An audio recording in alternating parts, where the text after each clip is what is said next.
Hello and welcome to Supplier Diversity Conversation. On behalf of our President, Martin Busby, our board, chambers, and our staff, thank you for attending. I'm Lisa Carter, Program Coordinator within U.S. Black Chambers, affectionately known as the National Voice of Black Businesses. We represent over 140 Black chambers of commerce and small businesses across the nation and are founded on 5 pillars of service: advocacy, access to capital, contracting, entrepreneurial training, and chamber development. This series was crafted in collaboration with our chambers of commerce, providing technical assistance and resources to businesses across the U.S. with the U.S. Small Business Administration's Community Navigator Program. Thank you for your assistance in developing and sharing this program with us. Today, we welcome a forum with supplier diversity experts to delve into supplier diversity conversations and programs, their benefits, and ways to cultivate and nurture relationships with private and public sector officers. Our team at USBC and our 20 navigation chambers look forward to being a resource to you and your businesses as you navigate this journey.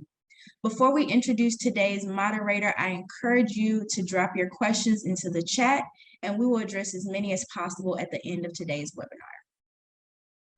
Today's moderator is Theresa Carson, former president, CEO, and founder of the African American Chamber, Greater Albuquerque Chamber of Commerce. She's a retired senior manager of supply chain integration from Sandia National Laboratories, where she welcomed a 36-year career. Currently, Ms. Carson's passion rests in supporting chamber members to become active and influential partners to bring strong industry leadership and economic development to the greater Albuquerque community and state of New Mexico. Ms. Carson, welcome to the conversation. Thank you so much, Lisa, for the warm introduction. It is truly a privilege to be here today and to moderate this outstanding and distinguished panel of supplier diversity experts. So I'd like to start by introducing our first panelist, Mr. James Jackson III, who is the Supplier Diversity Program Manager at Zions Band Corporation. Mr. Jackson's expertise has graced several areas of the financial industry for 20 years. Mr. Jackson serves on several boards of directors and is the founder of various Utah-based initiatives, including the Utah Black Chamber, Black Success Center, Living Color Utah, and the Utah Diversity Career Fair. He has written articles for Utah Business Magazine on diversity and leadership, authored the book Leading Through the Pandemic: Unconventional Wisdom from Heartfelt Leaders, and facilitated the Utah Black Chamber's publication, Black Utah: Stories from a Thriving Community. Committed to the social and economic growth of the Black and diverse community, Mr. Jackson hopes to enlist Utah as a more attractive destination for people of color.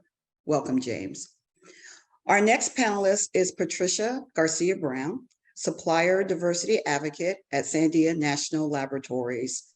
Ms. Brown works with qualified small businesses aligned with the Sandia's national security mission. With broad experiences as a subcontracts manager and buyer for Honeywell Power Systems, her dedication to serving small businesses is her passion. Ms. Brown holds a Master's of Business Administration and a Bachelor of Science with a concentration in Management and Marketing from Western New Mexico University, Silver City, New Mexico. Welcome, Patricia. Our final panelist is John Mark Villain. He is the System Director of Supplier Diversity and Community Engagement at Ochsner Health, where he teams with division leaders to maximize Ochsner's footprint and cultivation of a more diverse and inclusive supplier network. Prior to Ochsner Health, Mr. Villain led the Supplier Diversity Program at MUSC Health and directed supplier diversity operations for corporations and government agencies at Livable Ventures, LLC, a champion for economic and small business development in his community.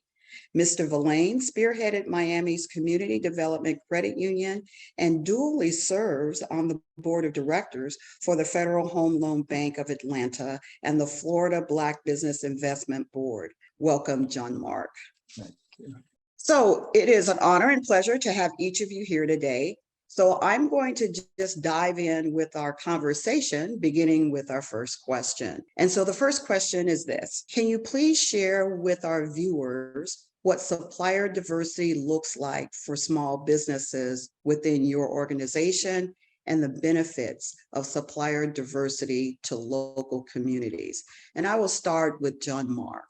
Well, thank you. In 2020, at the height of the social upheaval in the United States, Auctioner Help responded by launching its diversity and inclusion initiative system-wide. We are located in the state of Louisiana and with some presence in the state of Mississippi. Part of that strategy included 5 pillars, and one of the pillars was a robust supplier diversity strategy. Now at Auctioner, the business case for supplier diversity really lies in closing the disparities when it comes to health outcome. Everything is tied to a mission of taking care of our patients. Mississippi and Louisiana toggle back and forth for 49th and 50th and national ranking for health outcomes.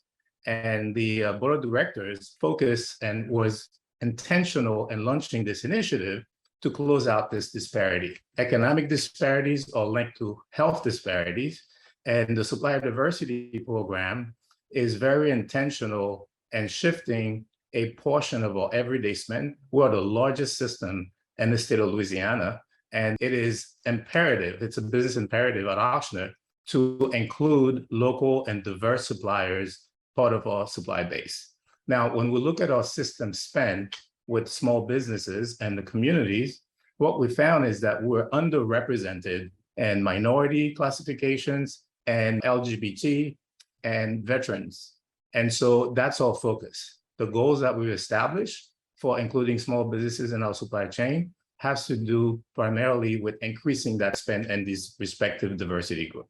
We've been standing up this supplier diversity initiative now for the last 18 months, and I'm happy to report that we've been very successful in doing that. Part of that initiative include a robust online portal to facilitate not only the registration, but also to manage posting of opportunities and also connect these diverse suppliers with our division leaders that have visibility on these contract opportunities.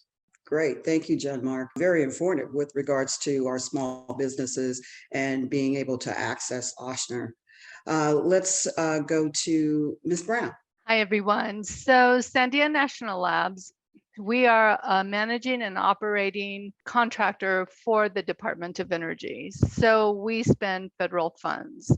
So we look for suppliers, small business, qualified businesses, nationwide, regionally, and also locally. We have a supplier diversity webpage. There are links there for you to register in our supplier iPortal. And there's also opportunities for you all to meet with us one-on-one every third Wednesday of the month. We schedule office hours, which are virtual. It's a 30-minute segment dedicated to a relaxed conversation with all suppliers if they need guidance or if they have any questions for us. Sandia National Labs has very aggressive small business goals. We aggressively seek small business.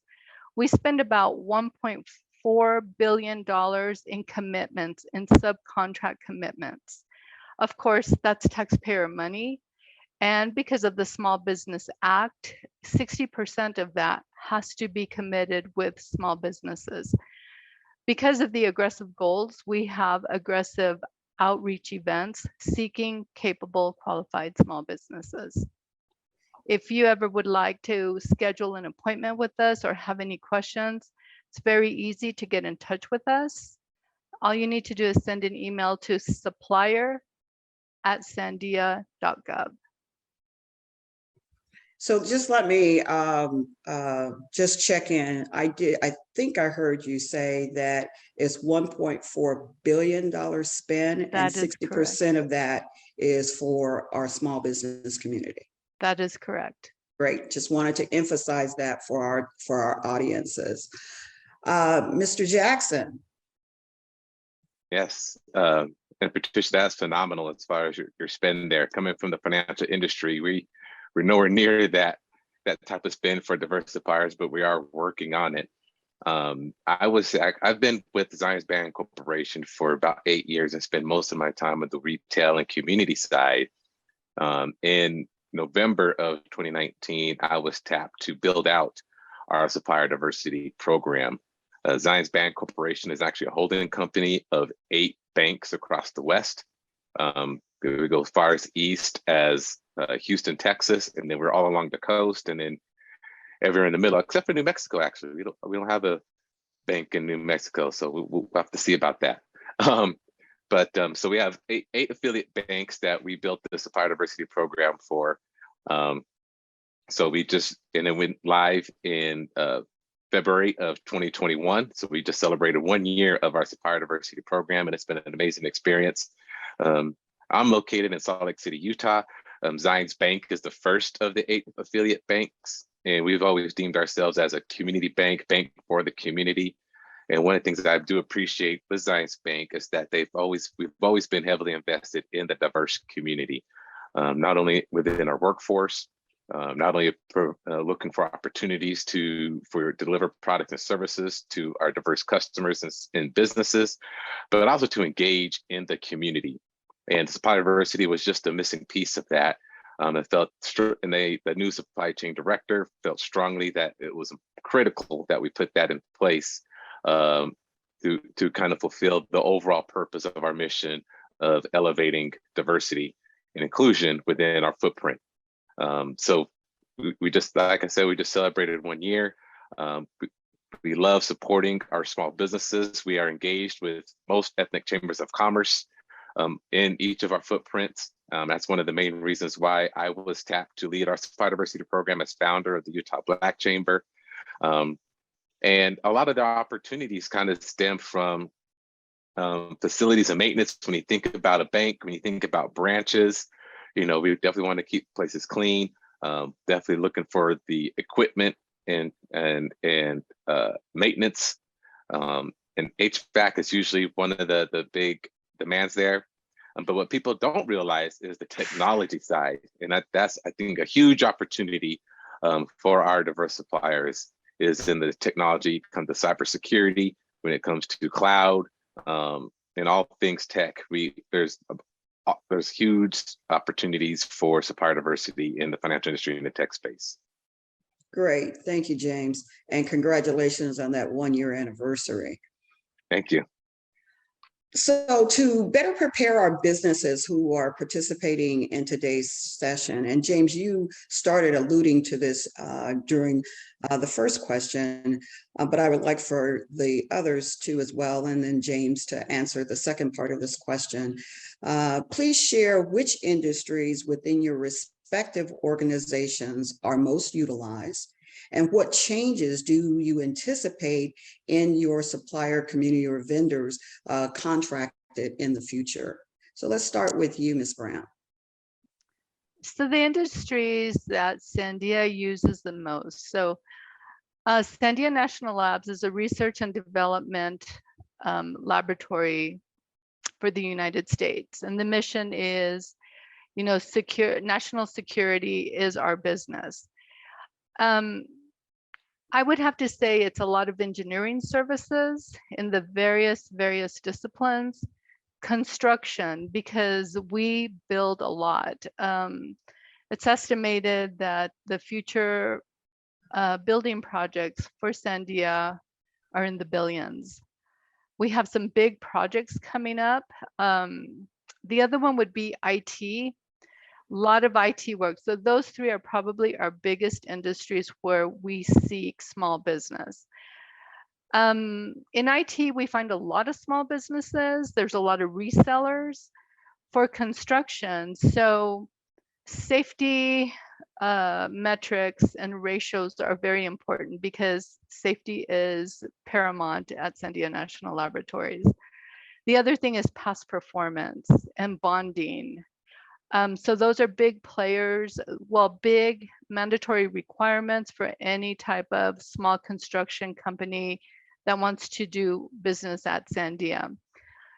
Engineering services, again, we're an R&D lab. Those can vary from the multiple disciplines. The other thing we do is a lot of machine shops. So there's a lot of fabrication. Most machine shops are small businesses. So we look for that aggressively also.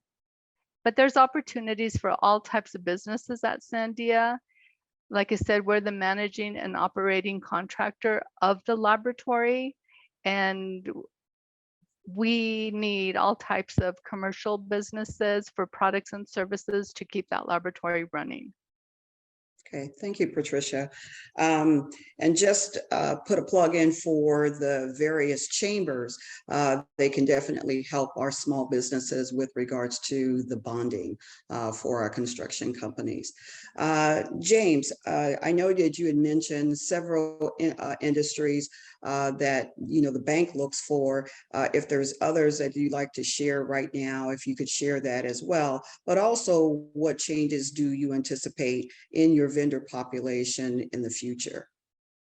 I think we see a lot of changes happening, being that we're new to the supplier diversity space, and we're learning and growing. And each of our footprints operate a little bit differently when you think about the culture and the community. Salt Lake City, as far as diversity, is a little bit different than Houston, Texas. And so, when we're in Salt Lake City, Zions Bank wants to be, the premier organization to elevate the supplier diversity in the community in general. So we just want to be that voice of the opportunities are available for those businesses that do get certified as MBEs, WBEs, and all the different certifications that exist within supplier diversity. And then, when we go out to places like Houston or California, we just want to ensure that we're not only sharing with them that we do have a supplier diversity program, but we have the resources available to support those small businesses as well. And within the bank, we have various industries, from real estate to, banking and finance, equipment, technology, facilities, and maintenance.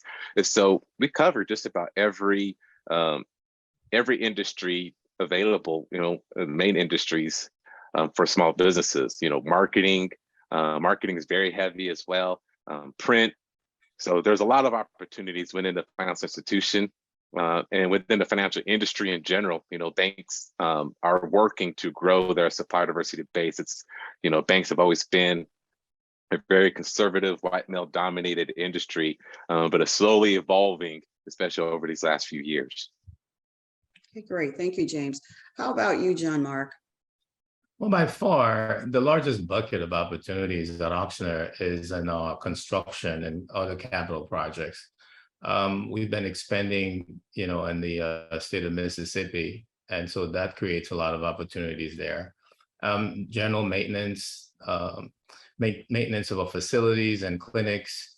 We're building an ambulatory footprint throughout the system, and so we have about over 150 projects going on right now. But we're meeting the business communities where it is right now, and so there's a lot of, on the clinical side, there's a lot of opportunities there, but we just don't have those types of companies in the state in which we operate.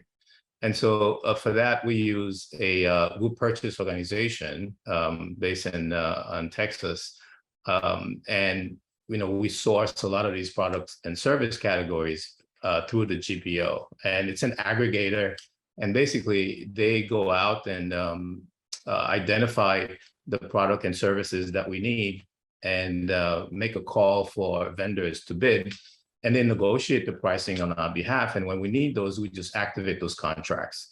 But there's, our focus primarily in the Supplier Diversity Initiative is local.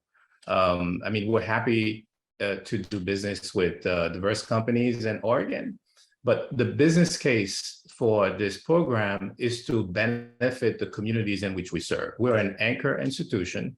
We've been around for 80 years, and we cannot just pick up, our operation and move to another state because we're not happy with the economic conditions. Our future is tied up with the future of the local business community. And so we meet them where they are. That's a mantra for us. And we trying to find pathways to include them in our supply base. And also one activity that we engage in that's very important is that, we have 30,000 employees. So, and we are that's a supply diversity department. We're just a mighty but small team of 2. And so everybody around the organization is responsible for supplier diversity. We lead the initiative and leverage our economic purchasing power to create these partnerships with business advocacy organizations, diverse chambers of commerce, and other accelerators that are bringing in the thought leadership and the businesses that are not currently available in the state of Louisiana. And so we participate in all of this in the supplier development process. We invest in that as well. But the biggest initiative that we have, I mentioned, is construction, but we buy pretty much everything, you know, all kinds of professional services, goods and services, and construction, you know. But what I want to make clear, though, our focus primarily is in the diverse classifications. I mentioned earlier, women-owned, minority-owned, LGBT-owned, veterans, and ability. And so the reason we do that is because those categories are underrepresented. So we're not just spending and tracking spend and reporting on spend. We want to be more intentional and elevate those businesses that have been marginalized in the past. Thank you for that. So just out of curiosity, and John Mark, especially when you said that you guys are basically focusing on certain minority business designations, do you guys have actually goals that are associated with those particular minority business designation? And this is a question for each of you, but I'll start with John Mark since you mentioned it earlier. Yeah, well, absolutely. We just went through a goal process that included all division leaders, but dealing primarily with the chief operating officer. And we landed on, just to be for context here, the program is about 18 months in operation. And, you know, we have the crawl, walk, and run strategy. So the goal initially is to increase the diverse spend by 25%. From where we are. You know, it's easy to just throw a number, but it has to be a smart goal, one that's achievable. And as we collaborate with the division leaders, it's very important to build trust with them because, you know, although we've been around 80 years, we just begun really being intentional about doing business with these local diverse suppliers. And so there could be a little bit of reticence and hesitation, you know, so 25% is where we're starting. And this part of our continuous improvement process, this goal will be looked at on an annual basis and recalibrated and increase if we will, if needed. Okay, thank you, John Mark. How about you, Patricia, with regards to Sandia National Laboratories? So Sandia National Laboratories, like I said, in subcontracts, we spend about $1.4 billion a year. So we have a corporate overall small business goal, and I did share with everyone, it is 60% this fiscal year. Small disadvantage, we have a goal of 15%. Women-owned small businesses, 10.5%. Hub Zone, 4%. Veteran-owned, 7%. And service-disabled veteran-owned, 5.5%. And these goals just keep increasing every fiscal year. And I'm happy to report that we have met these aggressive small business goals for the last 5 years. We anticipate also to meet them and exceed them for FY22. Okay, great. Thank you, Patricia. How about you, James? Does the bank Bank Corporation actually also have goals? Yeah, absolutely. And we're just excited to just dive into this space. You know, being brand new to supplier diversity, we feel the world is our oyster at the moment, and we're just gonna, you know, shoot for you know, pretty aggressive goals, particularly within the financial industry. You know, so we plan to increase about our goals to increase about 5 to 7% over the next 3 to 4 years as a supplier diversity as a whole.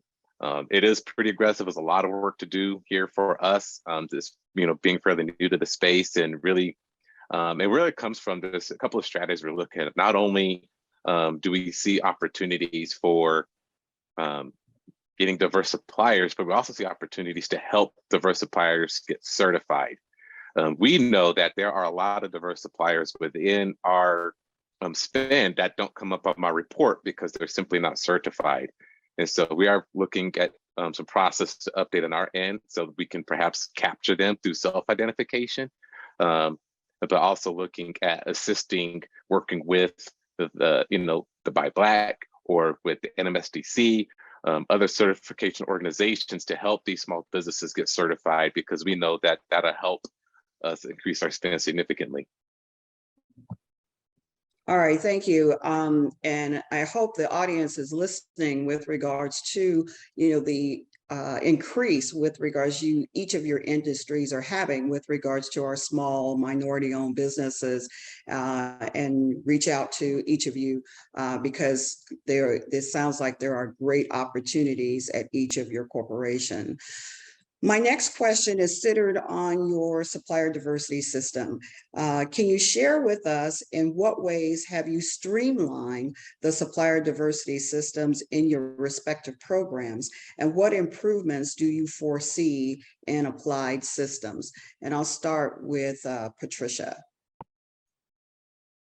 Okay, so how have we streamlined it within our organization? So Sandia National Labs internally is made up of various divisions depending on what that mission is. Within those divisions, we partner with the technical staff that are the ones that have requirements, needs for products and services. We meet with them about monthly, and we actually assign, based on historical information, a small business goal for every single division. And I believe roughly off the top of my head, there's about 9 to 10 divisions within Sandia. We meet with them. We have a champion who is usually an executive that commits to that small business goal. We have a small business steering committee for that division. We talk about forecasts. So we try to get ahead of when a purchase requisition actually hits the desk of a buyer. We discuss forecasts, the possibility of small businesses, where can they participate. We try to influence their decisions at that point. We do a really good job of educating our technical staff on the importance of small business. It's the law. We have to do it.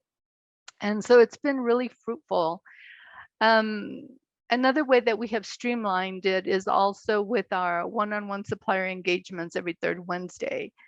It works wonderfully. So supplier diversity, our office is really the front door to Sandia National Labs, this big, big institution. And we just streamline it. We work with the SBA, our local SBA office. We work with the procurement technical assistance centers. We partner with the city of Albuquerque, as Sandia National Labs is an anchor and one of the biggest employers here in Albuquerque, New Mexico. So we all work together. We stay in constant communication. It just works well. Great, thank you, Patricia. How about you, John Mark? Well, we're obsessed with simplifying what we do to be more inclusive with local businesses. So to that end, I collaborate similar to what Patricia just said. We have cadence meetings with division leaders that have contracting opportunities. Primarily, as I said before, with the construction capital project team. I mean, it's not just construction that they deal with, wayfinding, anything that you can see in a hospital or a very large clinic or ambulatory unit.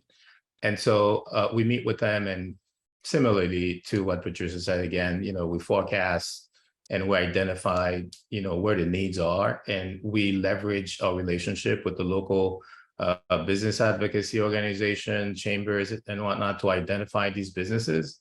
And I'm usually the entry point into the organization for a diverse supplier, whether or not I meet them directly one-on-one, or they've been referred to us by one of these division leader or the business partners that have come across them in their daily activities.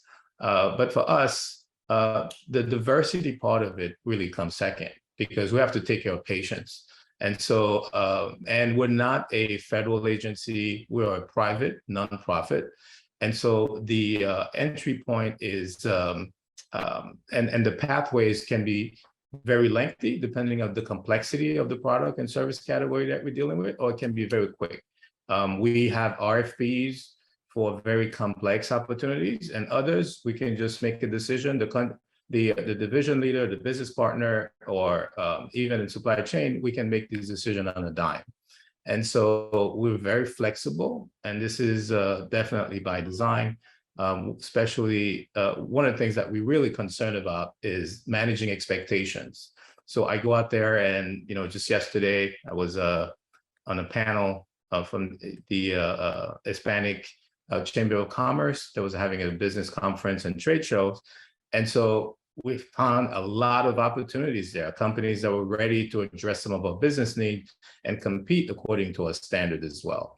And so the value proposition is that by dealing with these companies, we are introducing a new class of vendors that we've never had the opportunity to do business with.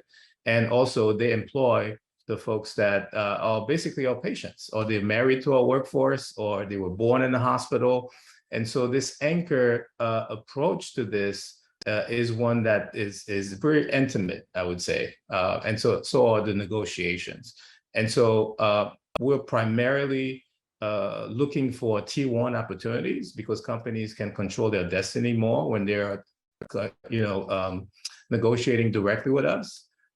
When we have no opportunities for these companies, because we can't find a specific value proposition, or for some of these companies to perform in a particular category, then we revert back to a tier 2 opportunity. And so we're very flexible, and so far it's been working great.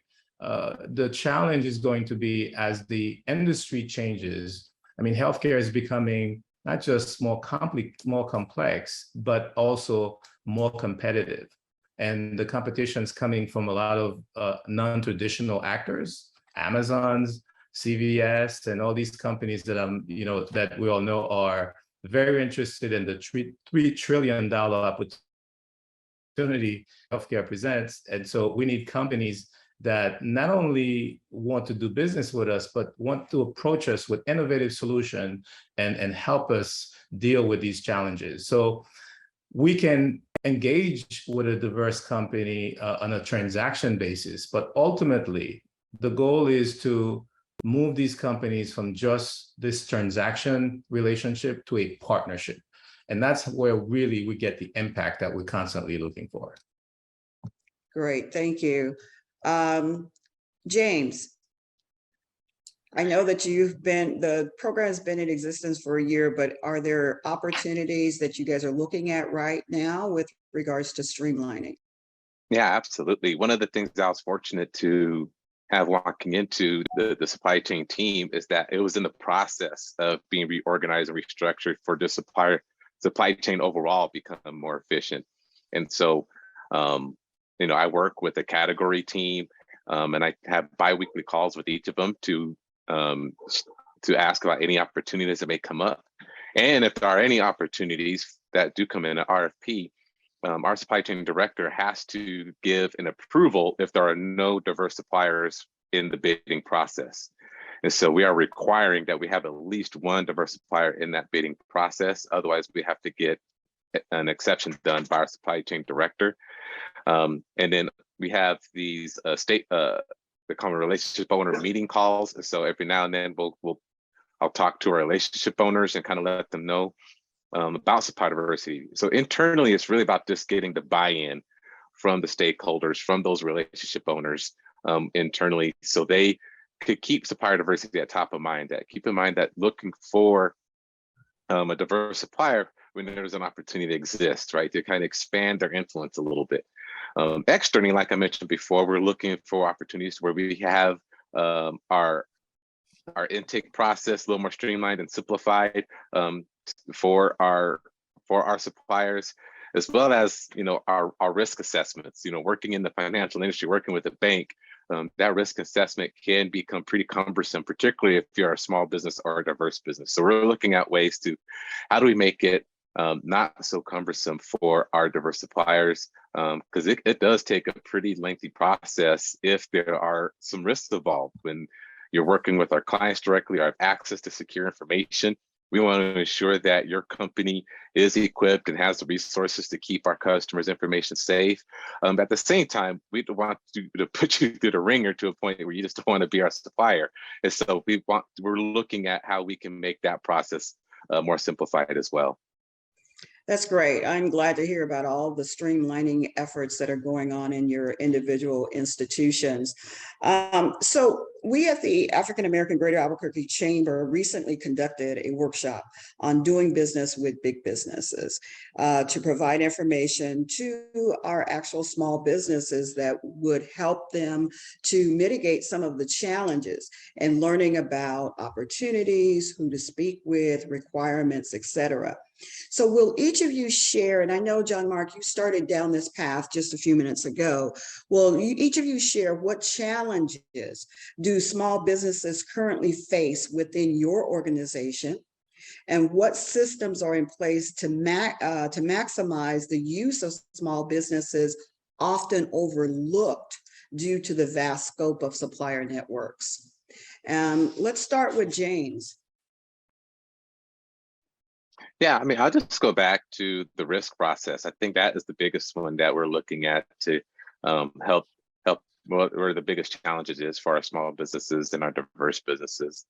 And I'll also say too, just like any financial industry, when you look at the needs that are there, we've always been focused on the bigger businesses. So it's really just trying to the mindset change internally for us to open up those opportunities to our smaller businesses and our diverse businesses.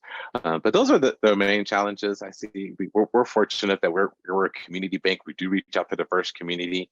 We're letting them know the opportunities are available. And here in Utah, it's just a matter of really getting them certified and understanding the importance and the supplier diversity has for their business growth. And so we want to be a resource and an educator to help their businesses grow too. Because we help them grow, that helps us grow. Great. How about you, John Mark? Yeah, at times it can be very challenging for businesses to access, these opportunities for a variety of reasons. Access to capital is one of them. I guess by design, a large hospital system is not the best place really to. We're not designed, to do business really with small companies. And for example, the payment cycle. They may, small businesses have urgent cash needs, to finance their cash flow. And at times, traditionally companies like large hospital system can take some time to pay. And so we are addressing that by leveraging our relationship with local banks and CDFI. Just yesterday, again, we met with a CDFI at a conference, and we discussed, mobilization, financing, and cash flow, and even, having financial products that can help businesses, manage their cash flow as they do business with us. And that's just one.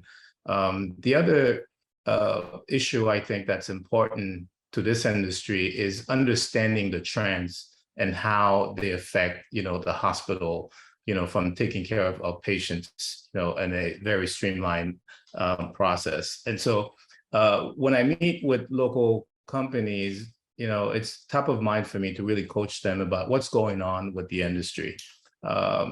It's a constantly changing industry. There are pressures on our business every day.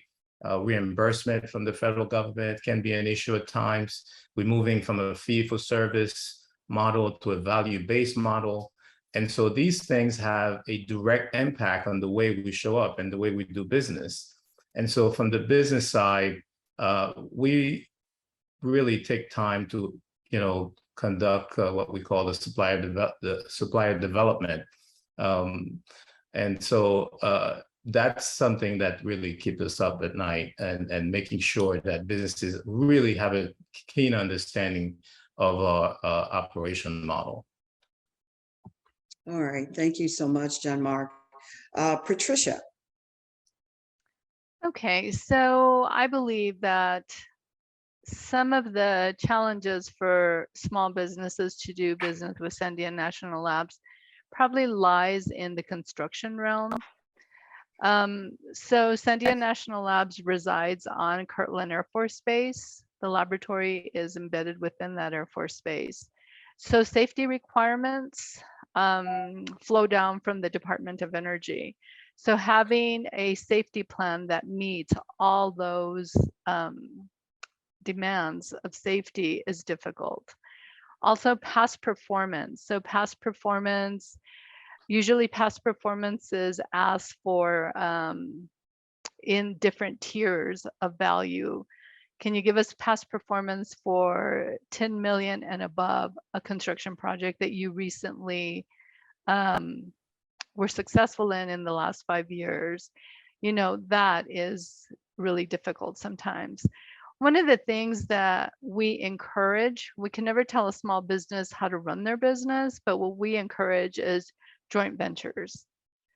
Try to partner with some of these large businesses and see if you can be a subcontractor underneath them. The other thing is we have a very successful mentor protege program. And the mentor protege program is where Sandia National Labs is actually the mentor to a protege. And how that works, we're in our second cycle of it. So the first cycle, which was, I believe, 2 years ago, Sandia put out an opportunity on our business opportunities website, and that's a place where we publish our business opportunities. And we looked for an IT protege and we looked for a construction protege. And happy to say that we awarded one small business as the IT protege and 2 small construction companies as the construction protege. Very successful. And we tried to develop them. So we got lots of applicants. It was competitive, and we mentor them in the needs that they identified where they need development.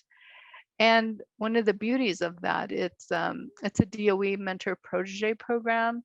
So those successful proteges will in the future be eligible to get contracts with Sandia National Labs. But in addition to that, they will be eligible, and they actually presented all their capabilities to all of the Department of Energy entities that are within the DOE. So any other entity underneath DOE can use that protege.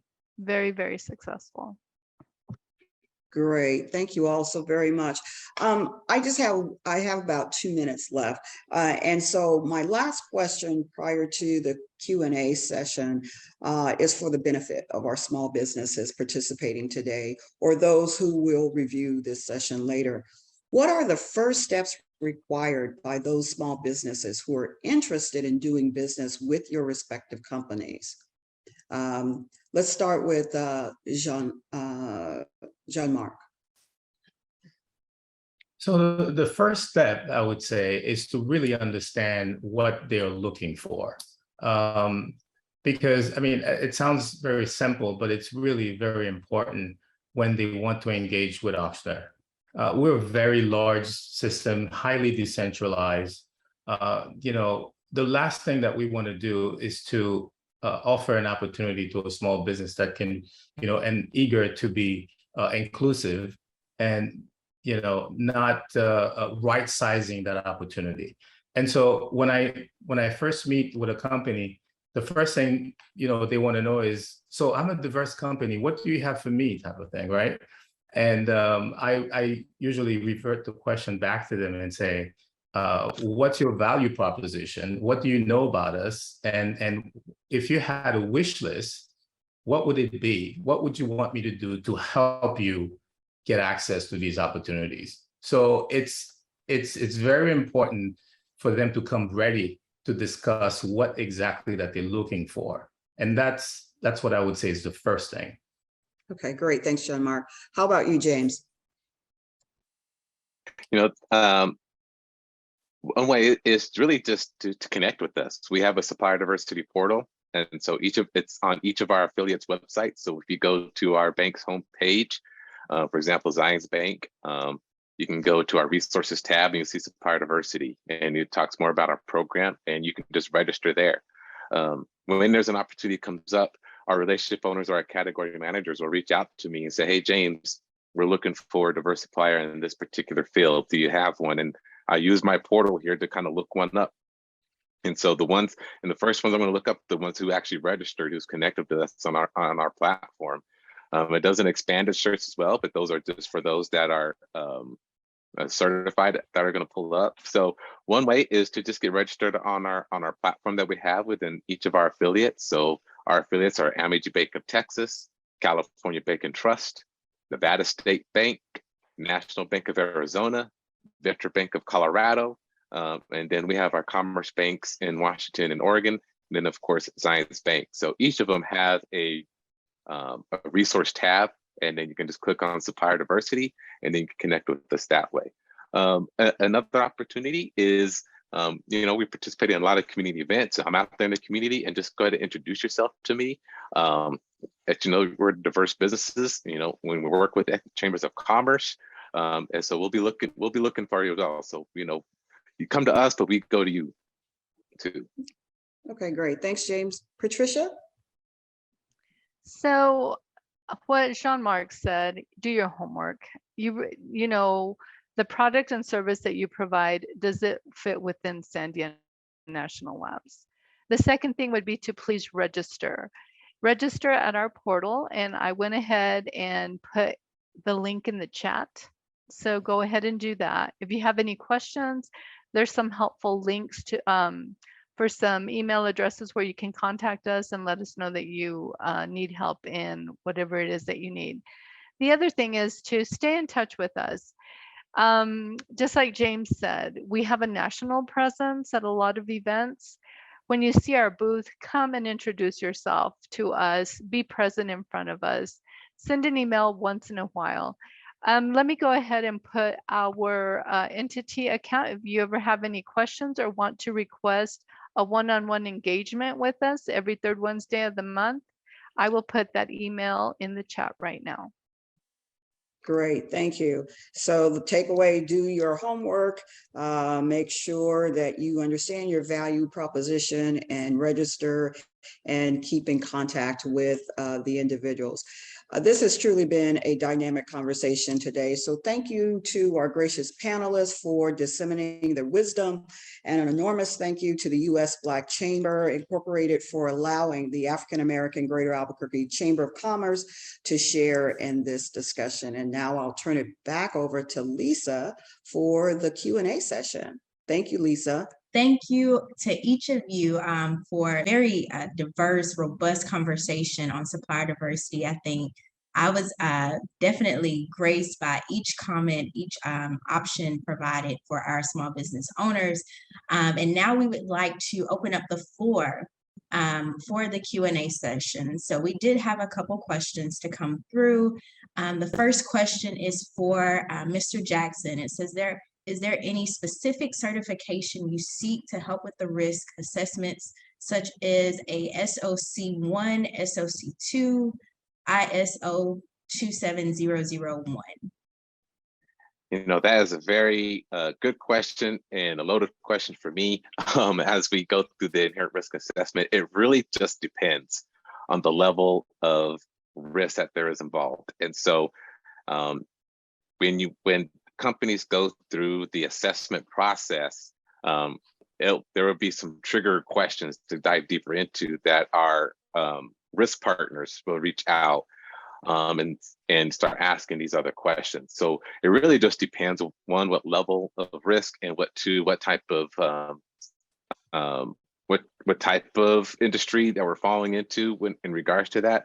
But any of those certifications I know will help. But yeah, like I said, it really just depends. There's such a wide range as far as risk when it comes to working within the financial industry. Awesome. And the next question comes in for Mr. Villain. Well, actually for all panelists. It says, what type of service and supply does your company provide, and how can a small company connect with you?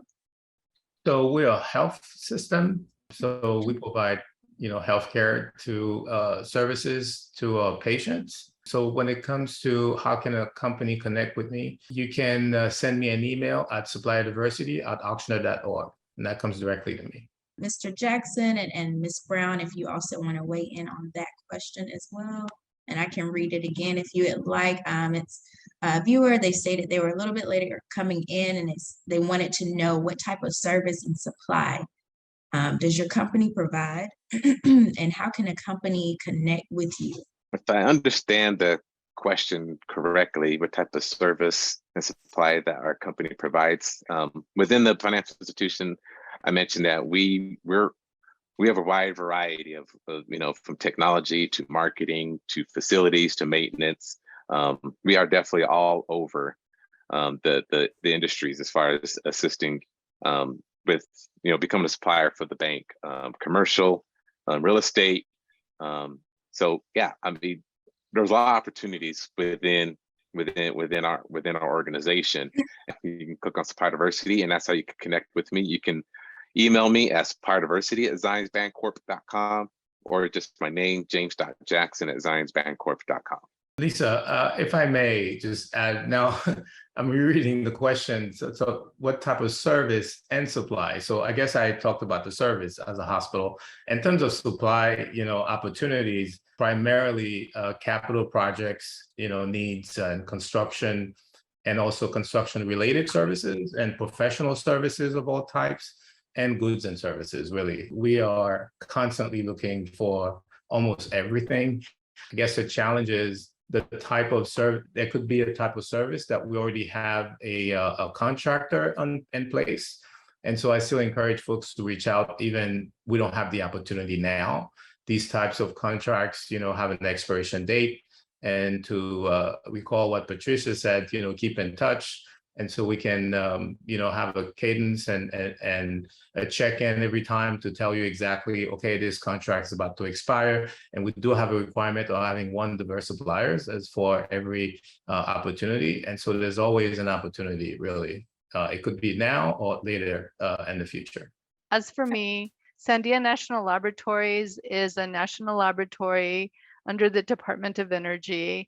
And what we provide is national security for the United States. What do we buy? We buy lots of things, and I'll go ahead and put that in the chat. There's a link there as to what does Sandia buy. And, I resonate with what the other panelists have said. Register in our portal, stay in touch with us. In the chat, there's also our supplier@sandia.gov email. We man that. You will get a timely response to any inquiry that you have. And just, drop a line once in a while. Send us your capability statement. Look at the Business Opportunities website where we post our business opportunities. I'd like to also share with you all that we try to the best of our ability to reserve all opportunities, 250,000 and under for small business and only small business. If we don't get any responses, that's when we open it up to large businesses, but we do everything we can to incorporate and give small businesses the first chance. So, and looking through, so those are the main questions we have here. It looks like there is an opportunity we could connect this gentleman with each of the speakers, see if there's any synergy there. But thank you all for attending our Supplier Diversity Conversation. Today's forum was made possible through our work with the SBA Community Navigator Program, funded in part through a grant with the U.S. Small Business Administration. Thank you to our moderator, Ms. Carson, Ms. Theresa Carson, Chamber Member, Champion, and former President, CEO, and founder of the African American Greater Albuquerque Chamber of Commerce. Our guest speakers, Ms. Patricia Garcia Brown, Supplier Diversity Advocate at Sandia National Laboratories, Mr. James Jackson III, the Supplier Diversity Program Manager at Zions Bank Corporation and Community Leader, and Mr. Jean-Marc Villain, System Director of Supplier Diversity and Community Engagement at Ochsner Health. Our community Navigator Chambers for advocating for Black businesses, and to you, our viewers, for sharing in the discussion. USBC introduced By Black, the only Black certification program with a business directory providing businesses that certify access to private and public procurement opportunities, highlights, and other benefits. This online program can help prepare you for contracting space as a documents preparation guide, and you're able to certify today just by visiting usblackchambers.org/certification. If you would like to join us for future events, such as how to protect your growing digital presence, that will be done on August 16th at 11:30 a.m. Eastern Time. We'll also have a discussion, discover ways to improve contracting success with the Procurement Technical Assistance Center on August 30th at 11:30 a.m. Eastern. Now's the time to finance with community lenders, which will be on September 13th at 11:30 a.m. Eastern Time as well. For more events like these, regularly visit and certify for upcoming events at usblackchambers.org/webinars, and also follow us on social media at usblackchambers.org. If today's session prompted additional questions and interest, please feel free to contact us at programs@usblackchambers.org as well. And thank you all for attending again. Have a great one.